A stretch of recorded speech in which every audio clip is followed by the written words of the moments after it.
Hello. Hey, Having a good night? so far so good. Yeah, we're getting down to the end. It's amazing. Time is just flying by. It really is. I am getting us started on live streaming on YouTube. That'll get going just momentarily. Okay. I'm going to mute myself back out. I just want to say hi. Oh, good. Hi.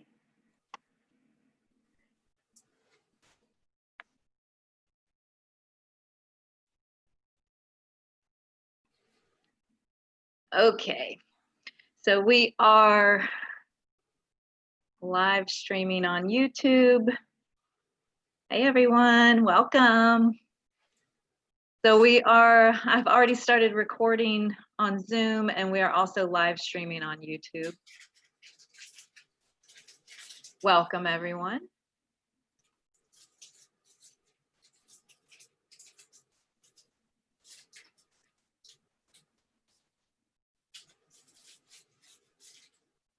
I hope everyone is doing well.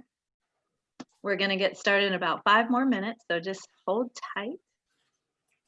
If you have any questions, you can unmute. Feel free to unmute and ask me. I'm happy to try to answer any questions you might have. Hope everyone's staying healthy, doing well. Fingers crossed.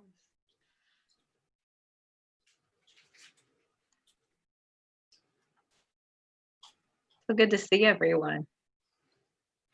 Not that I can see most of you because your video's off, but I see your names. I'm very excited. And staying healthy, doing well.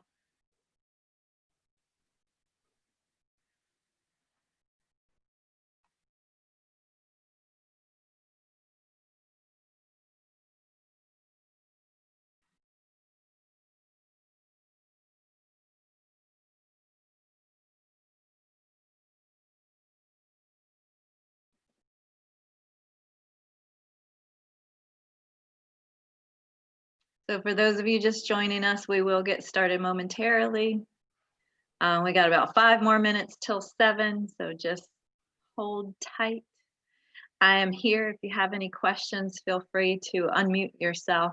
I'm happy to chat or answer questions while we're waiting for class to start. Again, I hope you all are doing well in these crazy times.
For those of you who are already here, hopefully you can hear me. Give me a thumbs up if you can hear me, please. Excellent, good, okay. I feel like every time I am on Zoom or YouTube or any of this virtual stuff, it's a constant learning process. So let me know if something isn't correct or going well, and I'll try my best to rectify that situation. But we'll get started in just a few more minutes. Those of you joining us on YouTube, welcome. Again, we're going to start in just a couple more minutes. I'm glad you're here. Whether you are on YouTube or joining us on Zoom, feel free to use the chat box in either of those platforms. I am monitoring both. If you have questions or comments, feel free to use those chat box. Again, on either YouTube or Zoom. said I'm monitoring it. Here I have a chat that I didn't see. Okay. I got a message from Gary out there having tablet issues. I'm glad that you can see and hear us. I'm sorry that you can't communicate though. You can always, yeah, you can always email me. I won't be monitoring my email during this, but you can always email me at this address, and I always forget it. Hang on.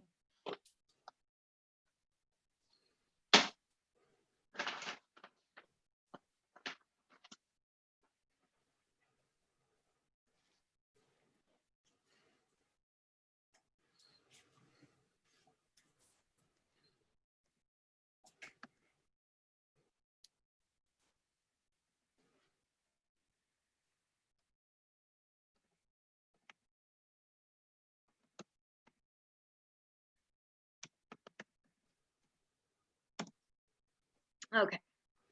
So yes, you can contact me at program.db@kadampacenter.org. Again, I won't be monitoring it right now, but I can always try to answer questions later or send those questions to the instructor.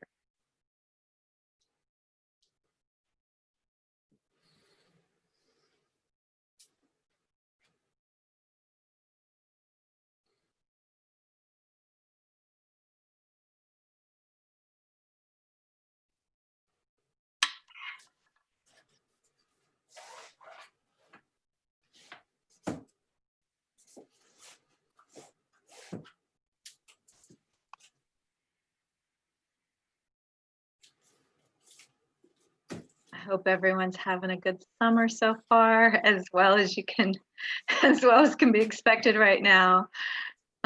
Staying cool. It's been really hot lately. All right, and welcome to Discovering Buddhism. We are going to get started. I'm showing that it's 7 o'clock, so welcome everyone officially. My name is Linda Saw, and I am the program assistant. Robbie Watkins will be our instructor for this module, and this module is Discovering Buddhism, module number 11. So we are making a lot of progress in this 2-year series of Discovering Buddhism, this 2-year course.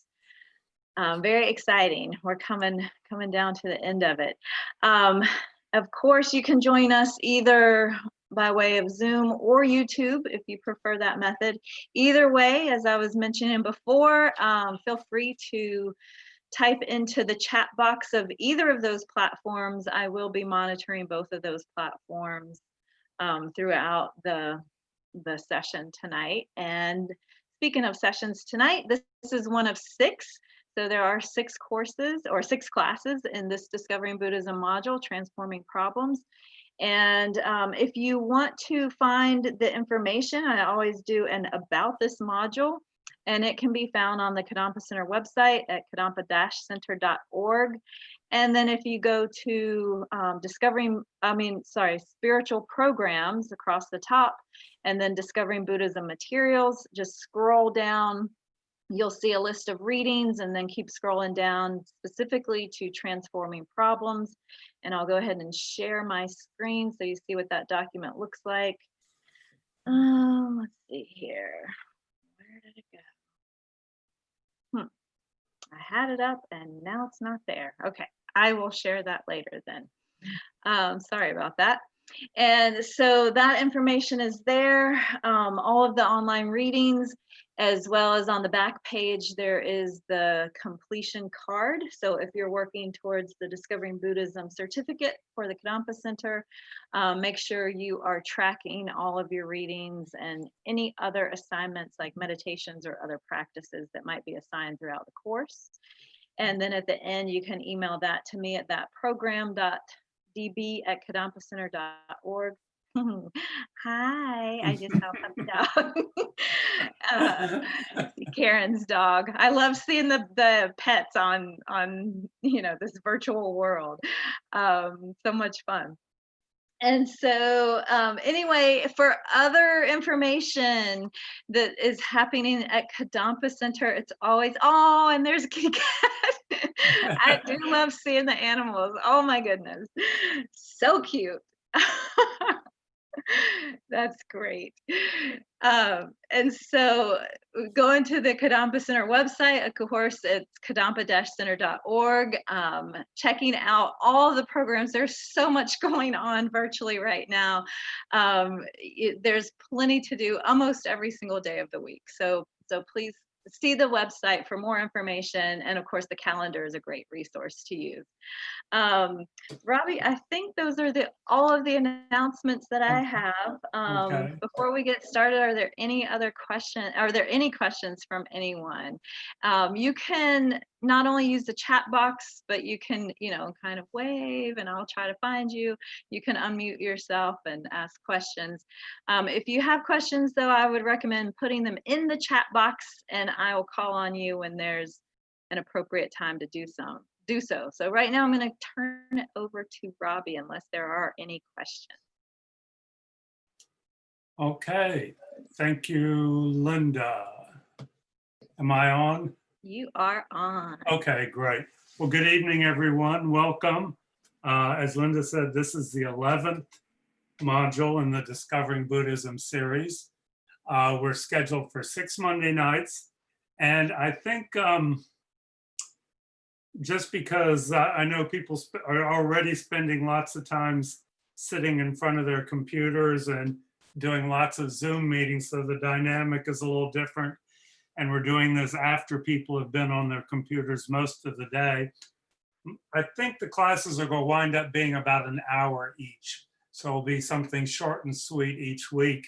This is a wonderful topic and it's incredibly appropriate to this time. Is there anyone out there who's having any problems these days? If everybody says no, we'll just cancel the class, okay? This is transforming problems. I wanted to follow up on one thing Linda said. Yeah, if you're not doing so, please check out the Kadampa Center website because it's just amazing what Donna Cease and her team of people have got going. It's a really vibrant spiritual practice. And if you haven't seen it, check out the annual report also, which is gives you a good overview of everything that Kadampa Center's been doing the past year. And that's one of the banners that rotates across the homepage on Kadampa Center. You just have to click on that. Let's see, do we have anyone who this is their first Discovering Buddhism class, who's not done any of the other modules? Let's see, we got one. Okay, great. Do we have a couple of people? Okay, that's fine. I don't think you'll have. Do you have anybody who's brand new to Buddhism, who's never been to Kadampa Center or to any Buddhist courses before? Okay. And I don't think I've ever taught this module before. If I have, it's been so long ago that I've forgotten it because I've been doing Discovering Buddhism for a long time now. I usually teach mind and mental factors and emptiness and a couple of the other ones. So this is good for me because I always learn a lot when I'm leading one of these modules. Tonight's going to be mainly introductory, talking about the material we'll be covering. Probably not a lot of time for questions tonight, but all the other classes, the following 5 sessions, there will be time for questions if you can put those into the chat box. So Linda, are we going to be able to bring up the prayers to read together? Yes, that I did see when I brought up screen share. So hold on 1 second. So we always start with some prayers to prepare our minds so we get the most benefit from the discussion that's to follow. Okay, these are listed as Sunday morning prayers, but we're going to do them on Monday night. And let's disregard the title. Yeah. Let's see. Okay. I think, let's see, we'll start with taking refuge and generating bodhicitta. I think we found it works best if everybody except myself mutes yourself because of the time lag. It gets very confusing. So you can just read along with me, but put yourself on mute for the prayers. So we'll start with refuge and generating bodhicitta 3 times together in English. I go for refuge until I'm enlightened to the Buddha, the Dharma, and the Supreme Assembly. By the merits I create through listening to the Dharma, may I become a Buddha to benefit all sentient beings. I go for refuge until I'm enlightened to the Buddha, the Dharma, and the Supreme Assembly. By the merits I create through listening to the Dharma, may I become a Buddha to benefit all sentient beings. I go for refuge until I'm enlightened to the Buddha, the Dharma, and the Supreme Assembly. By the merits I create through listening to the Dharma, may I become a Buddha to benefit all sentient beings. Now I've got the right margin of the 4 immeasurables cut off. Yeah. I'll don't just wing know. it, okay? Okay, yeah, I'll I don't read know the why 4 that's happening. Okay, I'll read the 4 immeasurables in English together 3 times. May all sentient beings have happiness and the causes of happiness. May all sentient beings be free from suffering and the causes of suffering. May all sentient beings be inseparable from the happiness that is free from suffering. May all sentient beings abide in equanimity, free from attachment and friends and hatred for enemies. May all sentient beings have happiness and the causes of happiness. May all sentient beings be free from suffering and the causes of suffering. May all sentient beings be inseparable from the happiness that is free from suffering. May all sentient beings abide in equanimity, free from attachment for friends and hatred for enemies. May all sentient beings have happiness and the causes of happiness. May all sentient beings be free from suffering and the causes of suffering. May all sentient beings be inseparable from the happiness that is free from suffering. May all sentient beings abide in equanimity, free from attachment for friends and hatred for enemies. Okay, and let's see, do we have a mandala offering on here?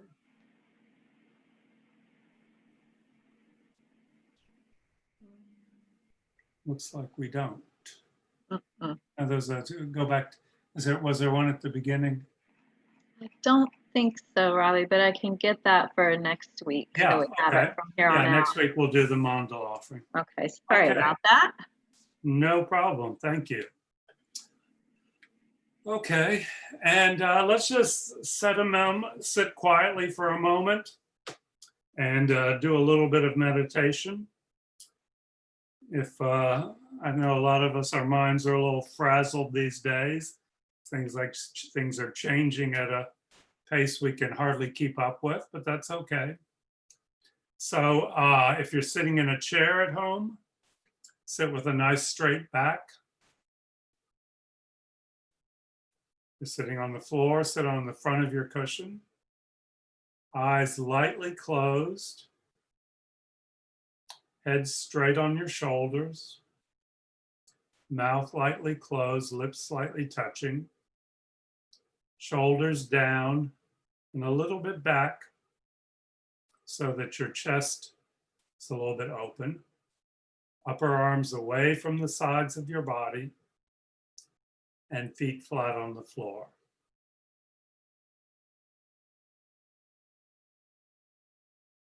Check now and identify any sources of tension or discomfort and address those now so they're not a problem during the meditation.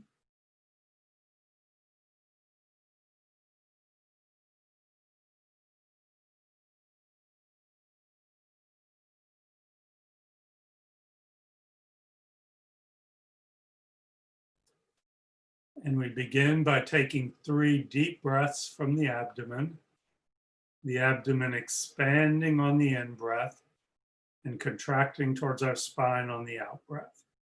Do that 3 times, deep and slow.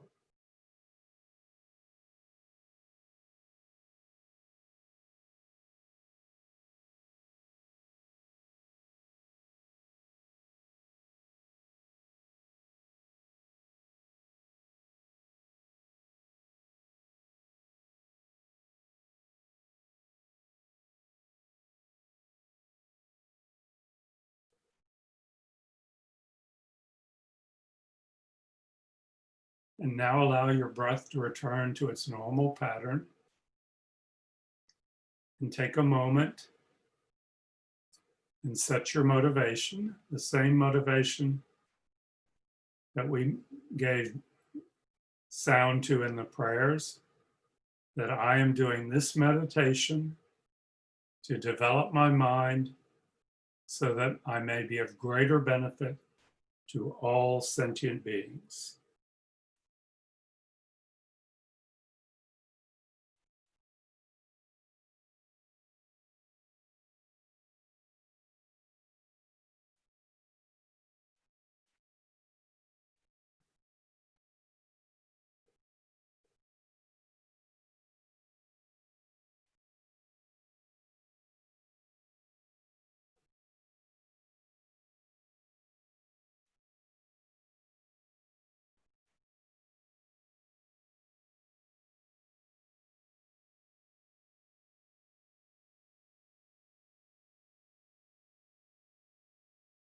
And having set our motivation, we now do a simple concentration meditation. The mind, the awareness on the physical sensation of breath moving in and out through our nostrils. Nothing more, nothing less than that. Just the movement of the air through the openings of our nose at the nostrils. Direct experience.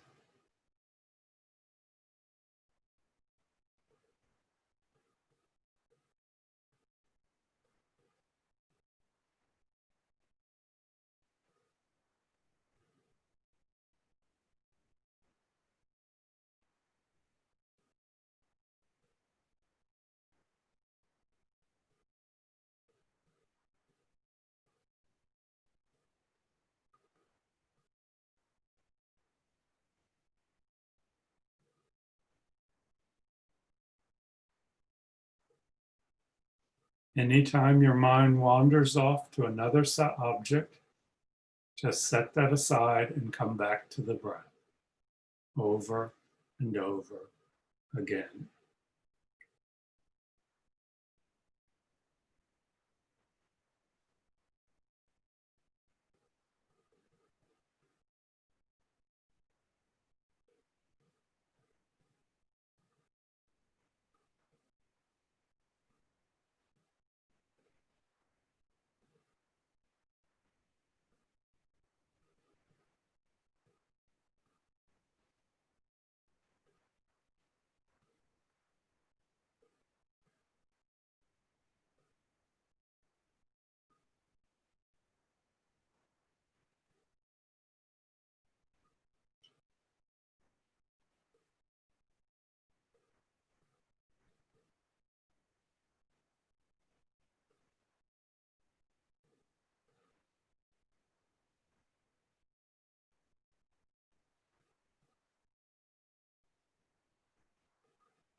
And we can end our meditation with a brief dedication. We acknowledge that we've done something positive just by sitting quietly for a few minutes and developing our ability to concentrate. And we think, may that positive imprint on our mind stream not be wasted, but may it ripen in a way to benefit all sentient beings. And you can relax your concentration.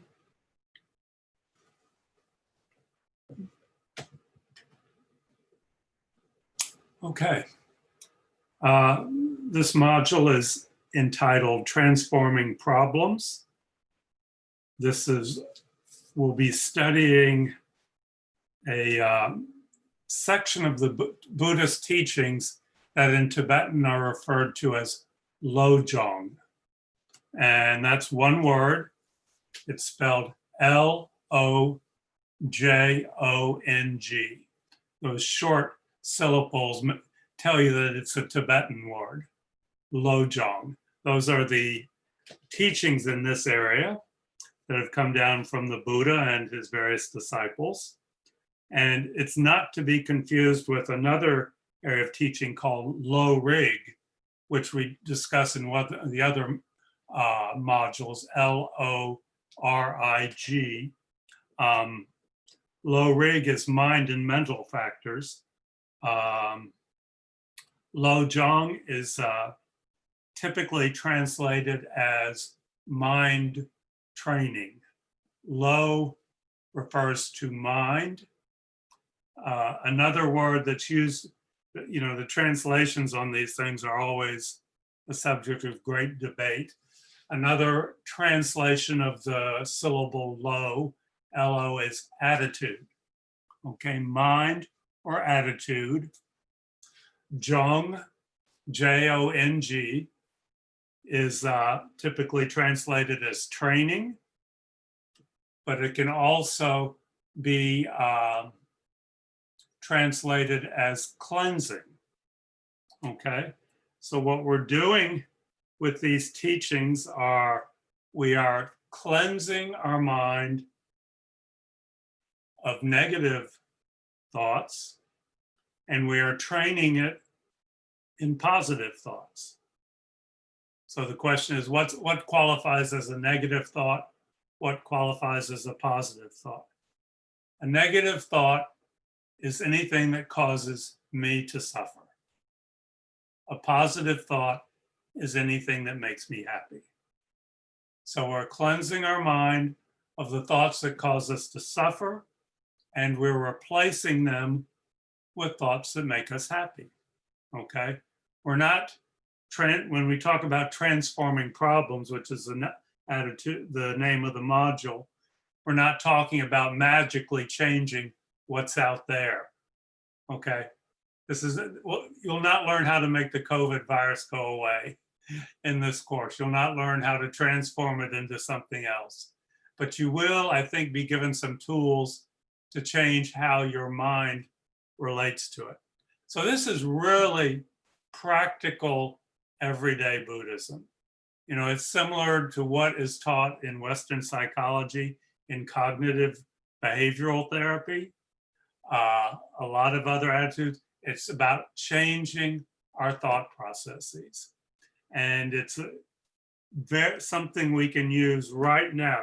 We don't have to be completely enlightened, completely wise, and completely compassionate to use the Lojong teachings. They're to use right now in our everyday life. When we become enlightened, when we become a Buddha, the Buddha doesn't have to transform problems because the Buddha doesn't have any problems. The Buddha doesn't have any negative thoughts. So these teachings are basically irrelevant to an enlightened being. They are for those of us who are on the path, gradually, sometimes it seems impossibly slowly, moving towards enlightenment on our own. So these are very practical, everyday teachings. Lojong, typically translated as mind training. It can be mind cleansing, attitude training. Another term that you'll use is thought transformation. thought transformation, mind training are the same thing. Those are all the Buddha's teachings on Lojong. So that's the subject of this 6 weeks. Usually I say, I start and I say that the readings for the module are interesting, but not real relevant. This module, I'm going to say half of its opposite. They are very interesting and they are completely relevant. The 3 readings, one by His Holiness the Dalai Lama and 2 by Lama Zopa Rinpoche, are completely relevant and contain all the material that we'll be discussing in this module. So make sure you get the 3 Discovering Buddhism's readings. Those are the only required readings, and it's not very long. It's a total of 25 pages. If you want to read something beyond these, I'm going to recommend, it's not on here, but it's been on lots of the other modules, a book called A Guide to the Bodhisattva's Way of Life. It's by Master Shantideva, Shantideva. I think a lot of people are familiar with that. Guide to the Bodhisattva's Way of Life by Shantideva. There are lots of different translations, and I haven't come across a bad one. Unlike a lot of it's very poetic. It's a very fun text to read. And in particular, the 4th chapter, which is the one we talk about over and over again, which is the one on developing patience and cleansing our mind of anger, is a step-by-step guide to thought transformation or mind training, when it comes to that particular negative thought. So if you want to read a little bit more, get familiar with the 4th chapter of Shantideva, because it's something that you'll hear referred to over and over again.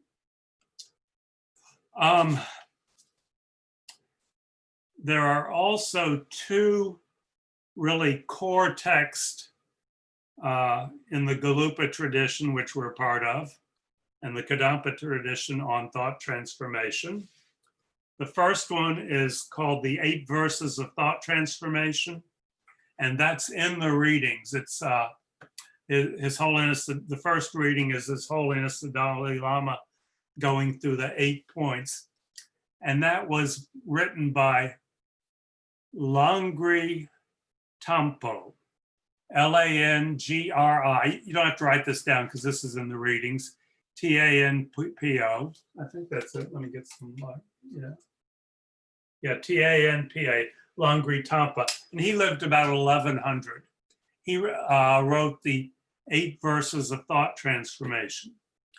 There's another text that you'll hear referred to a lot, and it's not in the readings, but it's the 7 Verses of Thought Transformation. And that's by Geshe Chikawa, Chekawa. Chekawa,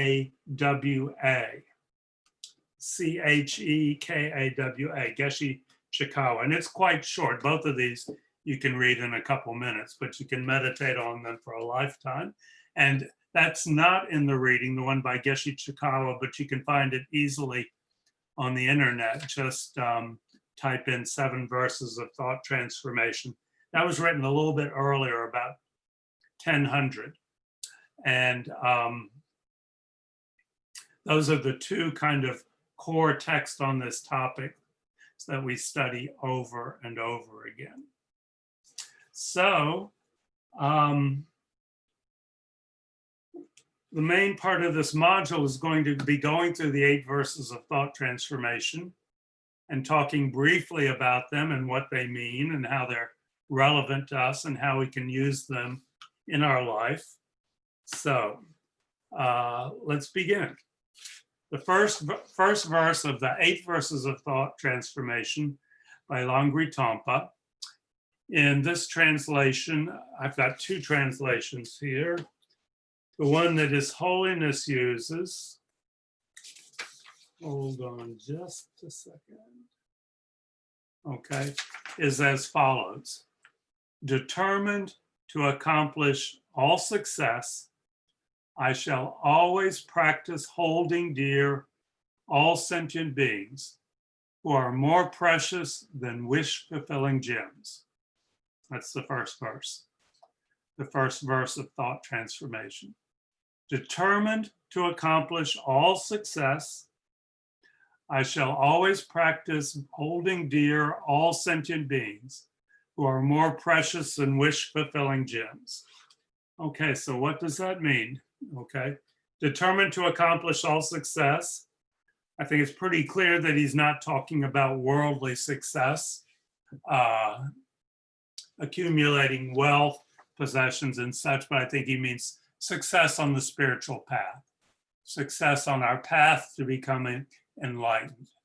So determined to succeed on the path to enlightenment.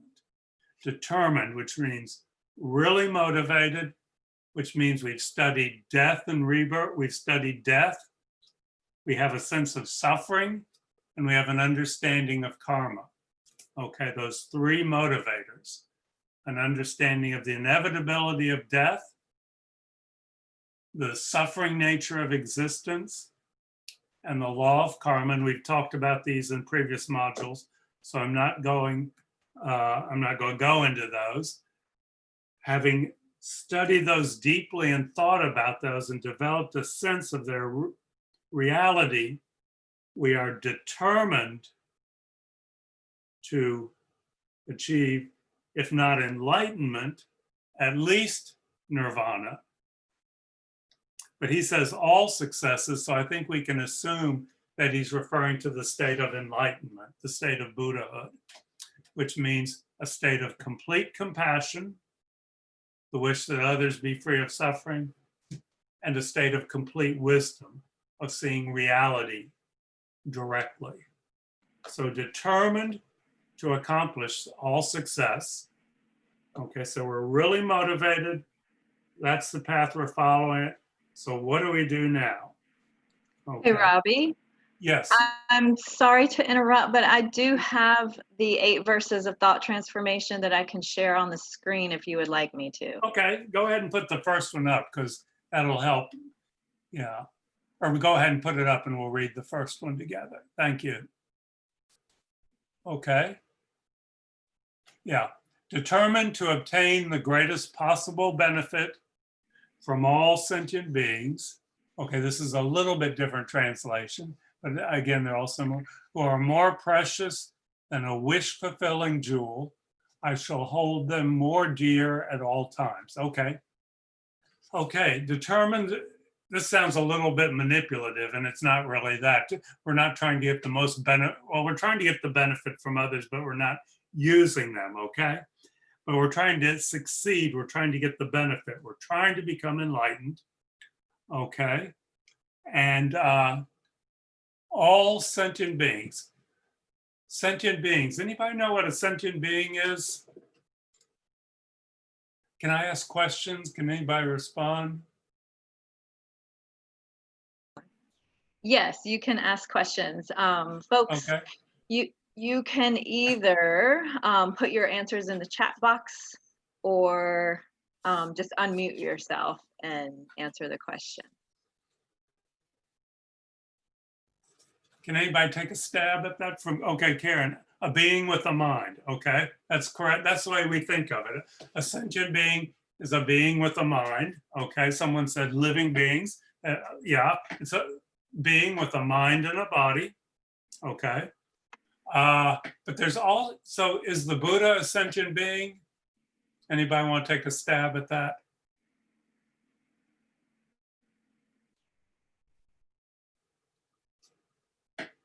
Okay, a Buddha is not a sentient being, okay? This is, why is that? A Buddha has mind, definitely, and can assume any body possible. So why is the Buddha not considered a sentient being? A sentient being is a being with a mind and a body that is limited in its ability to help others, okay? Sometimes it's said that suffers, but it really implies a sense of not being enlightened. A sentient being is limited in its ability to help others. We can help others, but not to the degree that a Buddha can. So the Buddha is not technically a sentient being, okay? So here we're not talking about getting benefit from the Buddhas, but we're talking about getting benefit from living beings who are limited, who are not perfect, who get on our nerves, okay? Who make us see red when we read about them in the newspaper, okay? Langri Tampo is saying we can get incredible benefit from them. And not just from the ones we like or the ones who are nice to us, but all sentient being, every sentient being we can benefit from. Okay, so we'll talk in a little bit about what that means. Okay, so determined to achieve enlightenment and get the greatest possible benefit from all sentient beings who are more precious than a wish-fulfilling jewel. A wish-fulfilling jewel is a term you hear a lot, and it's talking about an imaginary jewel that can give you anything material that you desire. Okay, a great job, money, a house, a family, children, a jewel that can fulfill all your temporal wishes, okay? And we're saying, what Langri Tampo is saying here is that each sentient being, not just certain ones, but everyone is more precious to me, is of greater benefit to me than a wish-fulfilling jewel would be, okay? Understanding that, I hold them dear at all times. And sometimes that's translated as I cherish them. Lots of times you hear that word, cherish others. We're told to abandon our self-cherishing and cherish others instead. So we can say, I cherish them at all times. Okay? So determined to obtain the greatest benefit from all sentient beings who are more precious than a wish-fulfilling jewel, I will hold them dear at all times. His Holiness Dalai Lama says, I'm going to turn this light on. It's getting a little dark in here. Is that, okay. I shall always practice holding dear or cherishing all sentient beings who are more precious than wish-fulfilling gems. Okay. So why is every sentient being precious to me? Why is each sentient being precious to me? Anybody want to try putting an answer in the chat box for that? Why would we consider limited beings who may be difficult or unpleasant? Why are they precious to me? Okay, Michael says they all possess Buddha nature. Okay, they have the potential to become enlightened. Okay, good. What else? Anyone else want to take a stab? And Carrie says, as a bodhisattva, all beings are, wait a minute, I'm getting a couple answers. Oh, I'm getting a lot of answers. How do I go back and forth from one answer to another? Do I click on chat down here? Yeah, and I can read them to you. Okay. So let's see. Carrie says, as a bodhisattva, all beings are precious. And Mhm. I added, they help us practice. Yeah, okay. And another, they give us a chance to practice and we grow from their presence. Yeah, okay. It would be, I'm not, in Buddhism, you never say anything's impossible. But I think it would be very difficult to become enlightened if you were the only person in the room. Okay. Now the Buddha sat under the Bodhi tree with his own mind, but he had come into contact with many beings before that and developed his positive qualities. But if we never came into contact with another being, never understood how they were suffering in the same way that I'm suffering, it would be there would be much less motivation, I think, to become enlightened. So there are a lot of ways that others benefit us.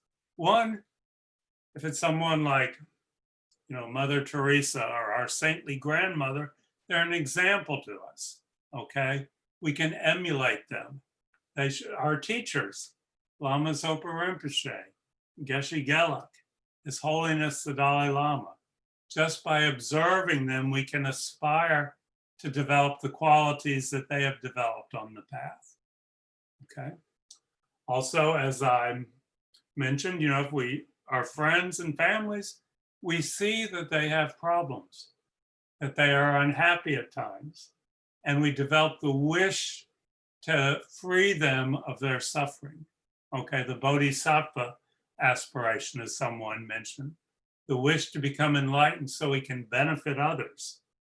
I mean, you can't, if there were no others, there'd be no aspiration to become a bodhisattva, because a bodhisattva is all about benefiting others, the bodhisattva being a step on the path to enlightenment. And then, as mentioned, as someone mentioned, if we want to develop patience, it's not going to be towards His Holiness the Dalai Lama. Okay, he doesn't push our buttons. Okay, he doesn't get on our nerves. It's going to be someone else who, not intentionally, but gives us the opportunity to develop those qualities we lack. Okay, you can't develop those qualities in a vacuum. Okay, there have to be other beings for you to develop the qualities of kindness, patience, generosity, compassion, the wish that others be free of suffering, love, the wish that others be happy. Okay, those qualities cannot be developed in a vacuum by yourself. Okay, so other beings, both those we like and those we really dislike, are more valuable to us than a wish-fulfilling jewel, than any possible temporal, material pleasure or gain that a wish-fulfilling jewel could give us. Not just certain sentient beings, but every single one. Every single sentient being is helping us, if we think about it in this way, on our path to enlightenment. And it is impossible to achieve enlightenment without other sentient beings, limited though we may be. So that's an incredibly powerful attitude to develop. And it's not something that we just think about once and it's in our mind stream. Okay, it's something we have to practice. And all these verses of thought transformation are based on the nature of the mind, which we talked about in one of the first modules, that our mind is not fixed or solid in the way that we tend to think about it, but it is incredibly changeable and flexible. Okay, there's a lot of talk in neurocognitive fields about, mental flexibility, the mind's flexibility, how it can be changed, which is what Buddhism has been saying for 2,500 years. All we, to use the terms that Venerable Rabina uses, all we have is a bunch of habits, okay? We just develop certain habits, some of which may make us happy, but a lot of them make us unhappy. And thought transformation is about discarding or cleansing our mind of the habits that make us unhappy and replacing those habits with habits that make us happy, okay? And we can do that because the mind has no fixed nature. It's not stuck. It's incredibly changeable. So we can, if you think about just this first verse, if we can start to see every sentient being is more precious than a wish-fulfilling gem, more precious than $1 million, our mind is completely different. And this is not a superficial process. It's not the power of positive thinking, okay? It's not being a Pollyanna. It means thinking deeply and meditating on these topics so they really do change the way you relate to the world around you. But these are things that we can actually do right now in this lifetime, okay? Enlightenment seems so, at least for me, it seems so far off. But these are things that in our practice now we can start to develop and see the results right away. Okay, so let me just read this one more time to make sure we're clear on the first one here. Determined to obtain the greatest possible benefit being enlightenment from all sentient beings, I want the most benefit for me to become enlightened from all sentient beings who are more precious, who I cherish more than a wish-fulfilling jewel. I shall hold them most dear at all times. Okay, I cherish every sentient being because I see both logically and intuitively and emotionally how I can benefit from them if I take advantage of the opportunities that are presented to me. So that's a huge change in the way we relate to the world around us. Okay, any questions or comments before we do our final meditation and wind up?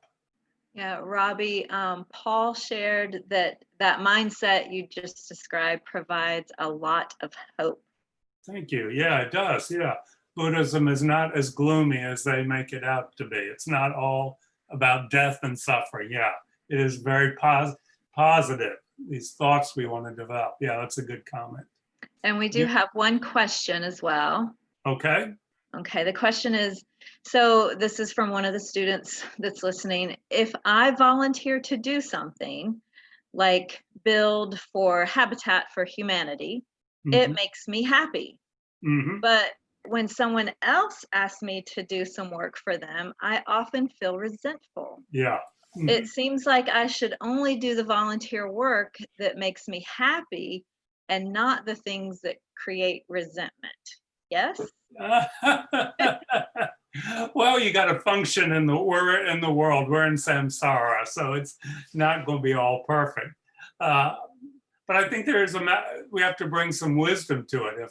If an activity just causes our mind distress and anger and resentment, maybe it is better to set that aside for a while, okay, and work on your mind a little bit, and then maybe come back to it. I mean, it's not.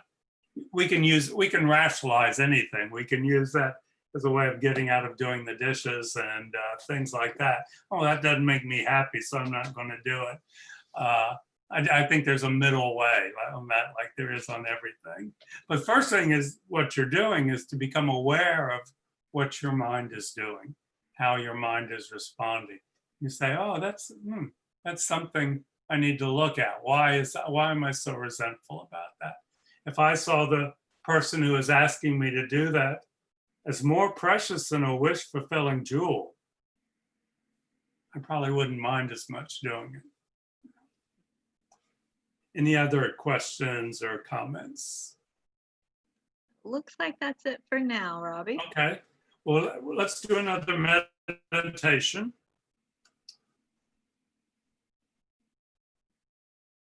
Okay. Begin by checking your posture.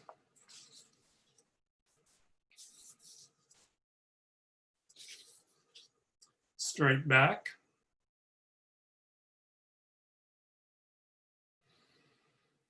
Head straight on your shoulders, and just review the posture. I think most of you are familiar with it.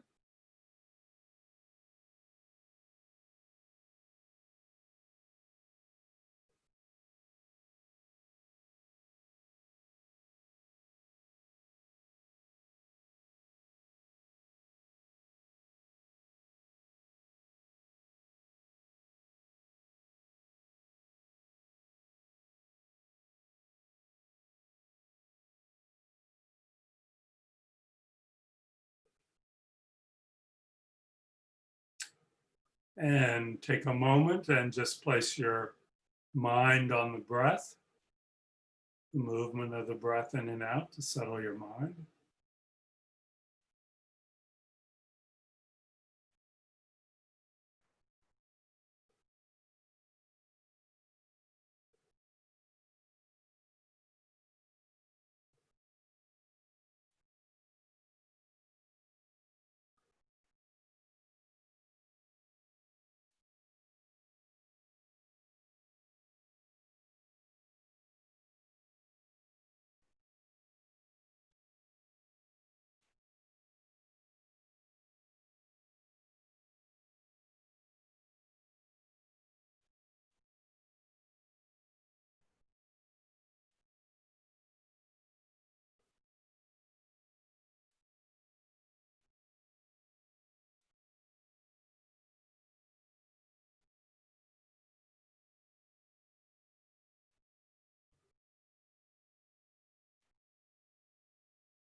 And having settled our mind, we're going to begin the meditation.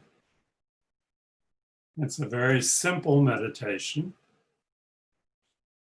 I want you to bring to mind first, one by one, some of the people that you interacted with today.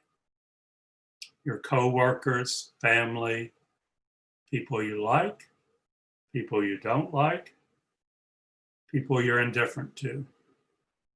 And so bring them to mind one by one. Imagine that they're in front of you. And imagine saying to them, to each one, dependent on you, I can achieve enlightenment. Because of you, I can become enlightened.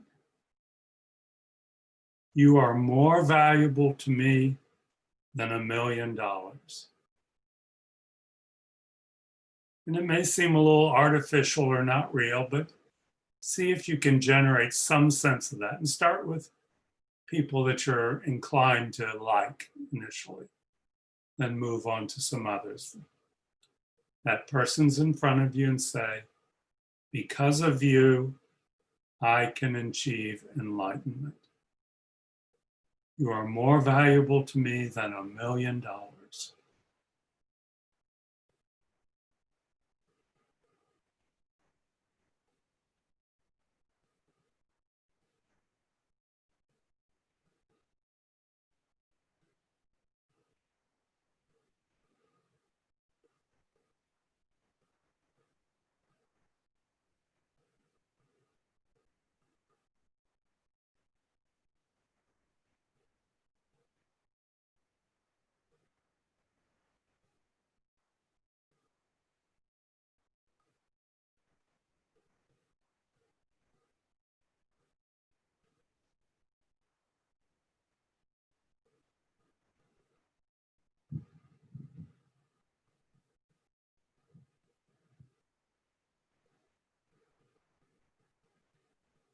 And you can bring to mind other people you know, friends, people who cause you problems, and say to each one of you, because of you, I can become enlightened.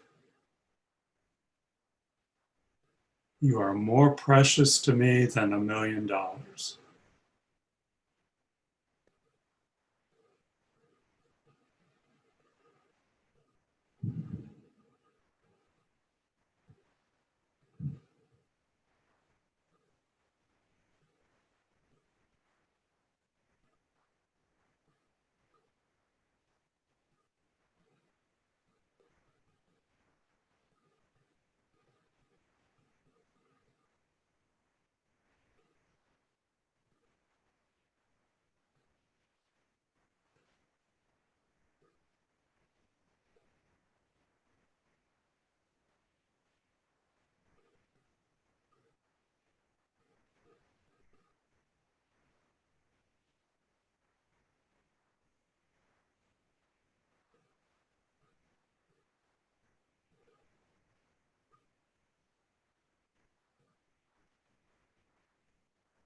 And to finish the meditation, I want everyone to bring to mind in front of them, first, Joe Biden, and second, Donald Trump. And say to them, each one of them sincerely, because of you, I can become enlightened.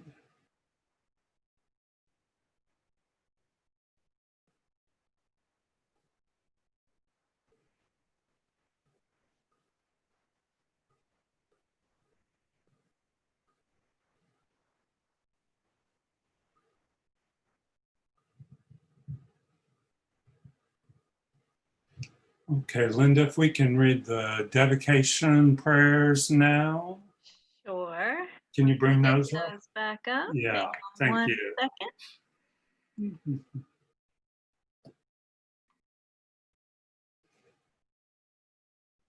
Let's see. Yeah, we'll do Shanti Deva's dedication. We can read this together. But yeah, everybody else on mute because it makes a mess.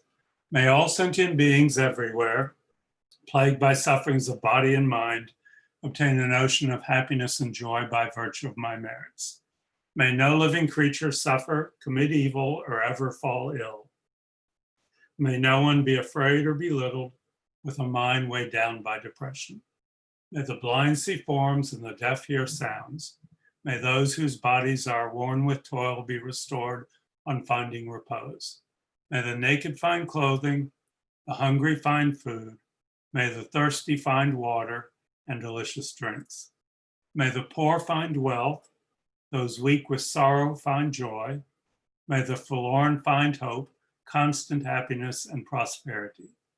May there be timely rains and bountiful harvests. May all medicines be effective and wholesome prayers bear fruit. May all who are sick and ill quickly be freed from their ailments. Whatever diseases there are in the world, may these never occur again. May the frightened cease to be afraid and those bound be freed. May the powerless find power and may people think of benefiting each other. For as long as space remains, or as long as sentient beings remain, until then may I too remain to dispel the miseries of the world. Okay, so during this week, I would like you to practice that attitude. Just think as you meet people during the day, because of you, I can become enlightened. You are incredibly precious to me. I'd like you to do that meditation 5 days out of the week and start the readings. Read the first article, the first 8 verses of thought transformation. That's 11 pages. But that'll be the format for the class. We'll be going through these verses in that manner. And next week, same time, same place. Thank you, Linda. Thank you, everyone, for participating. Thank you, Robbie. Yeah. And yeah, just that one, just that one thought is incredibly powerful. And that's just the first of 8 that we're going to be studying in this class. Okay. But first thing is everyone is more precious than a wish-fulfilling jewel. Because if we do that, then generosity and love and patience arise spontaneously. They're not effortful. Okay, so thank you, everyone. Good night. Very Thank much, you. Robbie. Stay Good night. healthy. Good night. Good night. Good Thank night. you. Thank you. Everyone. Good night, everyone. Thank you. Bye, everybody. Good seeing you. Yes, this was nice. Good night.